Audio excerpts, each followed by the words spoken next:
Hey everyone, and welcome back to the channel. So today we get to take a look at the 2025 Audi S6. This model is finished off in Daytona Gray Pearl. MSRP is just over $88,000.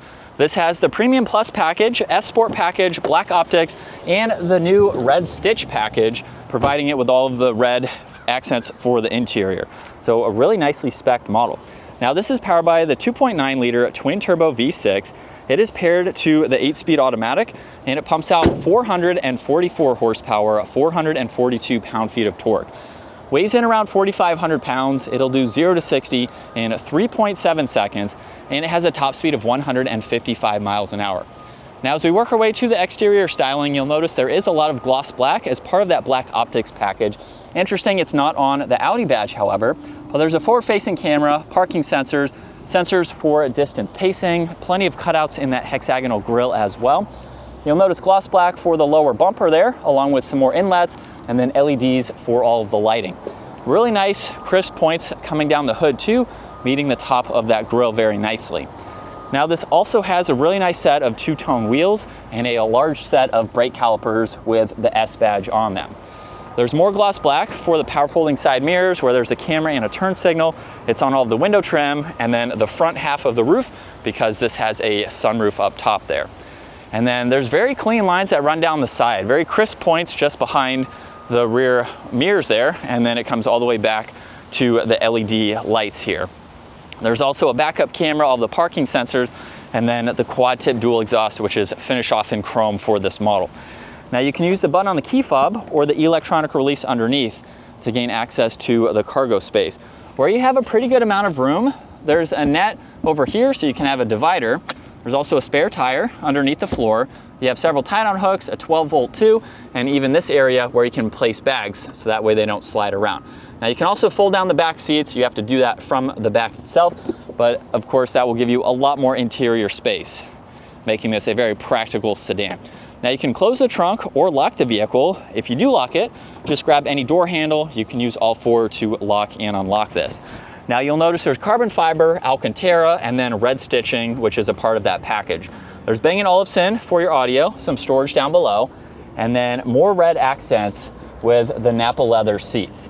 Here's the release to fold the seats flat, so that way you can gain access to the cargo space.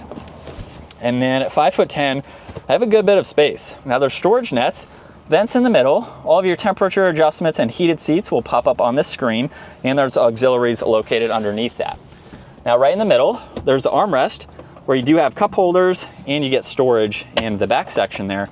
And you can also fold down this seat individually in case you need to get in the back. And then you have a pretty good size for the windows there so you can see around this pillar. Now up front, you get memory seating adjustments. Side mirrors are also heated too, and then you have window controls and the trunk release.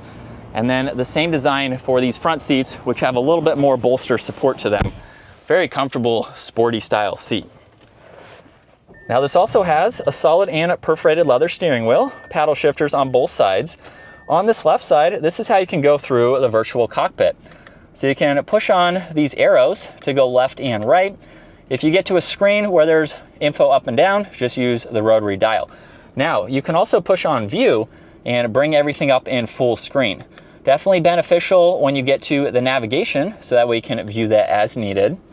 And then you have your Bluetooth, voice commands, along with tuning, and then a favorites button as well. And then cruise control stock is on this left. Now you do have storage down below. You have your headlight adjustments and one air vent. And then with the infotainment system, you have quite a lot of icons that you can scroll through, just depending on what you need to get into. There's the haptic feedback, so you can hear the click to know that you are in the right setting there. There's also engine start stop. You have shortcuts you can program for the nav, and then you can turn that upper screen off. Now the lower screen is for all of the climates, so your fan speed, where you like the air to go, temperature. There's also heated seats, and then you can also get into your heated steering wheel and the rear climates, which is nice. You also have shortcuts into Drive Select, so you can go through the different driving modes there. You have traction control along with defrosters and a shortcut to the camera system. So you can pull this up with all of these different angles, including the 3D view. So you can swipe through this. And then you also have a shortcut to your driver assistance. There's power and volume and tuning. You have cup holders with a 12 volt you have reverse, drive, and then you can shift using the shifter. Parks on the back. There's your e-brake. You have wireless charging with some storage and auxiliaries, and then plenty of storage in the locking glove box. There's also garage door buttons up top, touch-sensitive dome lights, and controls for the sunshade and sunroof. And then here's a look at visibility. With the amount of glass that you have, it's pretty open feeling, so it's easy to see around. And we're still in dynamic mode, second gear. Here we go. Definitely sounds pretty good, especially for this style vehicle. But this is what it's like to be behind the wheel for the S6. As you can tell, we haven't gone, or it hasn't gone to that large curved screen that a lot of the Audi models are now incorporating. And like I said, this may be the last year for this particular model. So if it does convert to the E-Tron, I'm sure that'll have all the latest tech from Audi.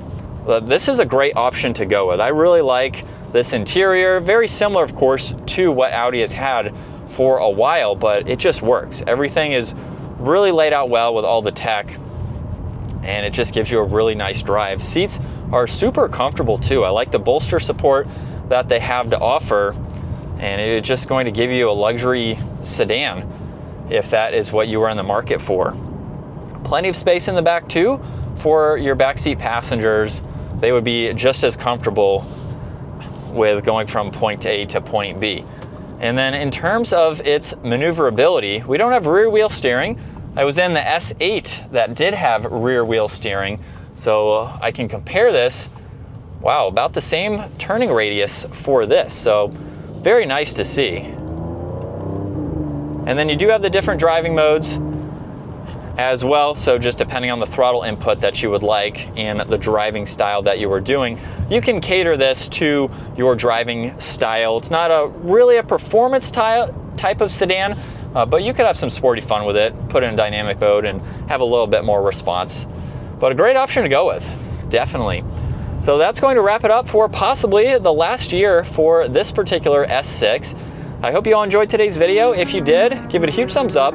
Check out Audi Northlake down in the description, and consider smashing that subscribe button so you can stay up to date with our daily uploads. I will see you all in the next video.